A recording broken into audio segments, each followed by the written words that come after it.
الرحمن حدیث پاک میں آتا ہے بخاری شریف حدیث نمبر 3938 نمبر کی حدیث ہے۔ حضرت انس رضی اللہ تعالیٰ عنہ راوی ہیں کہ عبداللہ بن سلام رضی اللہ تعالیٰ عنہ کو جب یہ خبر معلوم ہوا کہ آپ صلی اللہ علیہ وسلم مکہ سے مدینہ ہجرت کر کے آئے تو میں ان سے 3 سوال جا کر کے کروں گا۔ اگر ان تینوں سوال کا جواب دے دیں گے تو سمجھ جاؤں گا کہ نبی ہیں۔ وہ 3 سوال کیا ہے؟ آپ حضرات سے بھی یہ سوال کیا جاتا ہے، اگر معلوم ہے تو کمنٹ کر کے بتا سکتے ہیں، ورنہ ویڈیو کے اندر معلوم ہو جائے گا۔ سب سے پہلا سوال یہ تھا کہ قیامت کے پہلی نشانی کیا ہے؟ قیامت کی سب سے پہلی اور بڑی نشانی کیا ہے؟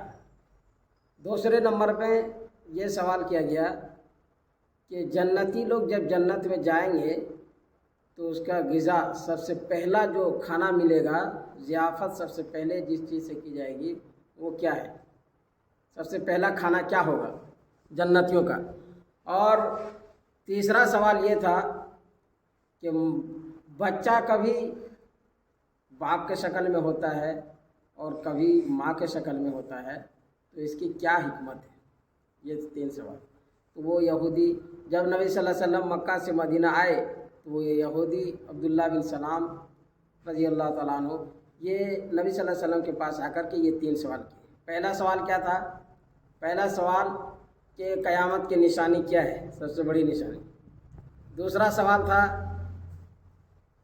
کہ جنتی آدمیوں کو جنت میں سب سے پہلا غذا کیا ملے گا، کیا کون سا کھانا سب سے پہلے دیا جائے گا۔ تیسرے نمبر میں تھا کہ بچہ کبھی باپ کا شکل اختیار کرتا ہے کبھی ماں کا، ایسا اس کا حکمت کیا ہے، کیسے ہوتا ہے؟ تو سب سے پہلا جواب جب وہ عبداللہ بن سلام نبی کے پاس آئے تو نبی صلی اللہ علیہ وسلم نے فرمایا کہ میرے پاس ابھی حضرت جبریل علیہ السلام آئے تھے اور اس نے مجھے بتایا۔ تو حضرت عبداللہ بن سلام نے کہا کہ وہ جبریل علیہ السلام جو یہودیوں کا دشمن ہے، کیونکہ یہودیوں کے نزدیک حضرت جبریل علیہ السلام دشمن ہے، وہ دشمن مانتے ہیں۔ تو کہا ہاں، تو کہا حضرت جبریل علیہ السلام نے مجھے ابھی بتایا کہ قیامت کی نشانی جو پہلی نشانی ہے وہ یہ ہے کہ مشرق سے ایک آگ نکلے گی اور وہ ہانکتے ہوئے سارے انسانوں کو مغرب کی طرف لے کے چلی جائے گی۔ وہ آگ مشرق سے نکل کر کے مغرب تک جائے گی اور سب کو سارے انسانوں کو لے کر کے جائے گی۔ پہلا سوال کا جواب۔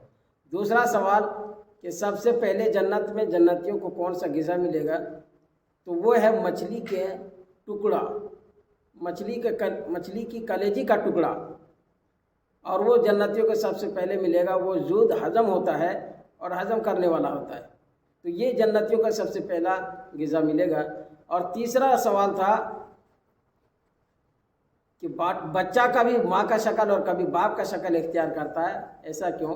تو آپ صلی اللہ علیہ وسلم نے اس کا جواب ارشاد فرمایا کہ جب ماں کا نطفہ غالب آ جاتا ہے تو ماں کا شکل اختیار کر لیتا ہے، اور باپ کا نطفہ جب غالب آ جاتا ہے تو باپ کا شکل اختیار کر لیتا ہے۔ اس کے بعد عبداللہ بن سلام رضی اللہ تعالیٰ عنہ نے کہا کہ یا رسول اللہ، اگر میں اسلام لے آؤں تو پھر یہودی لوگ ہمیں طعنہ دیں گے۔ اور پھر جب یہ تینوں جواب دے دیے آپ صلی اللہ علیہ وسلم نے تو اسلام لے آیا اور پڑھ لیا اشہد ان لا الہ الا اللہ و اشہد ان محمد عبدہ و رسولہ۔ یہ تو مسلمان ہو گئے، لیکن انہوں نے نبی صلی اللہ علیہ وسلم سے ایک بات کہا، وہ یہ ہے کہ میرے یہودی بھائیوں کو بلا کر کے پوچھنا یا رسول اللہ کہ اگر عبداللہ بن سلام تمہارے درمیان کیسا ہے، اور اگر وہ ایمان لے آئے تو کیسا ہے؟ تو یہودیوں کو بلایا اور بلانے کے بعد نبی صلی اللہ علیہ وسلم نے پوچھا کہ کہ تمہارے درمیان عبداللہ بن سلام کیسا ہے؟ تو یہودیوں نے کہا وہ تو بہت اچھا ہے، وہ بڑے اچھے گھرانے کا لڑکا ہے، اچھا ہے اور بہت بڑے عالم بھی ہے یہودیوں کا، اچھے جانکار ہیں۔ تو کہا اگر وہ اسلام لے آیا تو پھر تو اس وقت یہودیوں نے کہا کہ اللہ اسے حفاظت فرمائے، یعنی مذہبی اسلام کو برا دین اور غلط مذہب سمجھتا تھا، اس لیے کہا اللہ اسے حفاظت فرمائے۔ اس کے بعد اتنا کہنا تھا کہ عبداللہ بن سلام جو چھپے ہوئے تھے وہ فوراً باہر نکلے اور کہا میں گواہی دیتا ہوں کہ آپ یعنی محمد صلی اللہ علیہ وسلم آپ اللہ کے رسول ہیں اور اللہ کے سوا کوئی معبود نہیں۔ اتنا کہنا تھا کہ سارے یہودی کہنے لگے کہ ہم لوگوں میں سے یہودیوں میں سے سب سے برا آدمی یہی ہے، سب سے بدتر پورے خاندان میں سب سے برا آدمی یہی ہے حضرت عبداللہ بن سلام۔ تو یہ ہے، تو آپ حضرت عبداللہ بن سلام نے کہا کہ میں سوچ رہا تھا کہ یا رسول اللہ کہ لوگ ایسے ہی کہیں گے، اور اسی جس کا ڈر تھا وہی ان لوگ کہنے لگا۔ اللہ تعالیٰ ہم سب کو ان حدیث پاک پر غور و فکر کرنے کی توفیق نصیب فرمائے، اور اللہ تعالیٰ جس کو ایمان کی دولت دے دیں گے اس کو کوئی روک نہیں سکتا ہے، اور ہم سب کو کیا ہے اللہ تعالیٰ ایمان پر خاتمہ بالخیر فرمائے اور ایمان پر خاتمہ فرمائے۔ وآخر دعوانا